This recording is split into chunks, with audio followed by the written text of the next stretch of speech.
You guys have really been loving these drop ceiling removal videos, so here's another one. This time we're tackling the kitchen, which you can see the pile of insulated ceiling tiles we've already started because we did this the same day we did the living room. Dad wasted no time getting started in here. I had to keep chasing him around with the camera because he was moving so fast, and we made pretty quick work of it. And you guys have seen some of the wiring that's up under here. These were exposed wires, and Dad taught me how to cap them off so that we don't light the house on fire. This little hanging chandelier, we bang our heads on it every time we walk through this room, so I finally asked Dad if we could take it down, clipped the wire, capped those off as well, and then took down the ceiling tile that it was connected to. If you've been wondering where I've been taking the framing, you can see I walk through that hallway and out into the garage/barn area back there. Sorry, the camera's not centered here. I got very distracted because we almost knocked that ceiling fan down a couple of times. Had to help Dad make sure it stayed up. Taking down the few pieces of wood paneling in this room will probably be an upcoming project, but for now, here's where we're at. If you already saw this on my Instagram story, you can't guess, but if you haven't, pause the video and go to the comments and guess what we found in this box. It was just hanging out in the second floor bathroom. We knocked all around it and it felt solid on all sides. The sides of the box had 2 layers of lath and plaster. The top had 1 and then these boards and wood paneling over it. I was really worried we were going to find something dead, but hopeful we'd find like an original sink or something from the house. I didn't know. But unfortunately, it wasn't anything crazy or super cool. It's actually this little cutout above the stairs. So that right there is where we knocked it in. That cutout juts into the second story bathroom. So now I need ideas and help on what we should turn that into in this room because we have no idea what to do with a solid box of that size in a bathroom. Help me out. If you've been following along, you know that there's dropped ceiling in almost every single room on the first floor of my house, and we've been slowly removing it. So today we took it out of the entryway. As always, we started by laying down our tarp to catch all of the insulation.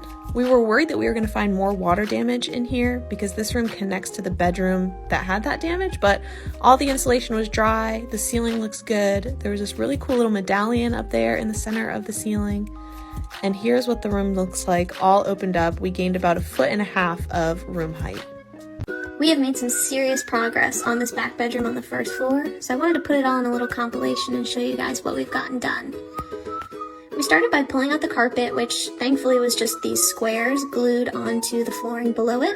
I'm not sure what this colorful flooring is made out of, maybe some sort of vinyl, but we found these newspapers underneath from the 1960s, which were pretty cool to look through. Saved a whole stack of them so we can go through them more in depth later. Then of course I got right to pulling down wallpaper. There are a lot of layers of wallpaper in this room and I did my best to save a little chunk from each layer. Then I pulled up this flooring that was all along the outside of the room. It looks kind of like hardwood in the videos, but it's actually just like a brown colored flooring, like the floral one that we saw before in this room. Then a little breakfast break. I took these shelves down to try to get the wallpaper off this wall, but it was only coming off in small chunks. So I moved over and tried the corner of the wall first, which came off in a nice big piece, so satisfying. Then got distracted by this wall over here, which gave me another big satisfying chunk. But I came back and was able to get a lot of the wallpaper off of this little section. I left some of that blue floral print there because I want to get a chunk of it to add to my wallpaper collection. When I finished the wallpaper, I realized I had left this little chunk of flooring, so I pulled that up and out. Then I went ahead and swept up my mess. You can see some of that newspaper is stuck to the floor over there. It wasn't coming up with a broom, but I think if I spray it with some water, it should crumble right off. Took a little progress video to show what it looks like without the wallpaper and the flooring before Dad and I moved on to taking out the drop ceiling. We got pretty lucky and all the insulation in here was dry, and we had kind of gotten into a rhythm with how everything needed to go to make it go smoothly. Once we were done, we wrapped in the tarp and took it to the truck. And here's what it looks like without that drop ceiling. This was not really a project I was looking forward to, but I knew it would be satisfying. This is a wood wall that the previous owner had put up. As I started loosening the shelves, I realized these were put up with square nails, which I've only seen in the floorboards and original woodwork in the house. And as I took off more pieces, I realized these are our missing floorboards from the third story. They must have taken them out and brought them down here to make this little accent wall. So now hopefully I can complete more of the floor on that third story. And here's what that wall looked like when it was all done. Made a lot of progress in this room, but there's still a long way to go. The laundry room for me is a room that's pretty easy to overlook. It's really just been like a hallway for us during this whole clean out process. It gives easy access to that back bedroom and is where the door to the basement is. But I decided to show it a little bit of love. Walking through here, you could feel that the flooring was separated from whatever subfloor it was sitting on. And the floor over here was super dirty because the basement is a dirt floor basement, so everybody that walks down there tracks mud and dirt back up with them. And underneath the floor is plywood, which I haven't taken up yet, but I'm interested to see what lies beneath it because this is the first room we found plywood under the flooring. And then, of course, Dad and I had to come in and take out that drop ceiling. Luckily, this room had the same easy-to-remove tiles that the living room did, so this was a very quick project for us. She's still not much to look at, but I promise you we will get her there.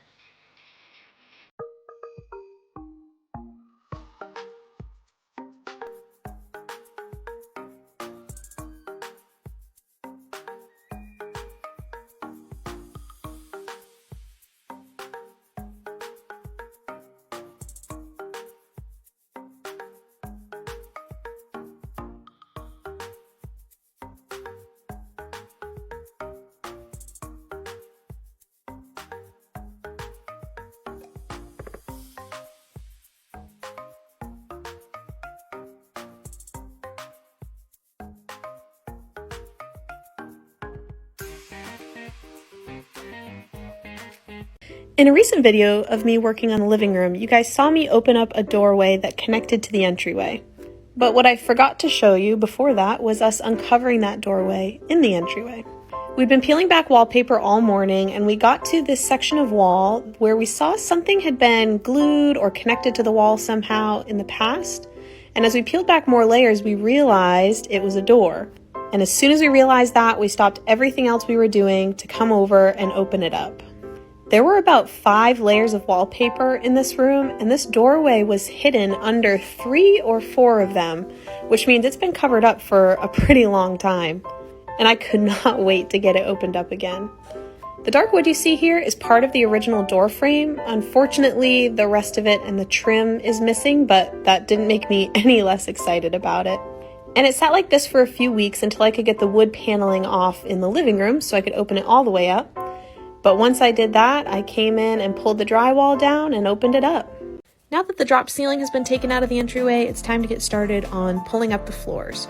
So in every room, I'm trying to reveal the original hardwood that was laid down when this house was built back in the 1870s. With all the updates made to this house over the years, I never know what I'm going to find when I pull up these layers of flooring. Luckily, this was the only layer over the hardwood in this room, but the hardwood was not quite what I was expecting. I could tell as I was pulling up these pieces of flooring that there was color on the hardwood, which I hadn't seen in any other room of the house yet. And as I started to pull back this cover, I noticed someone had painted the floor yellow and green at one point.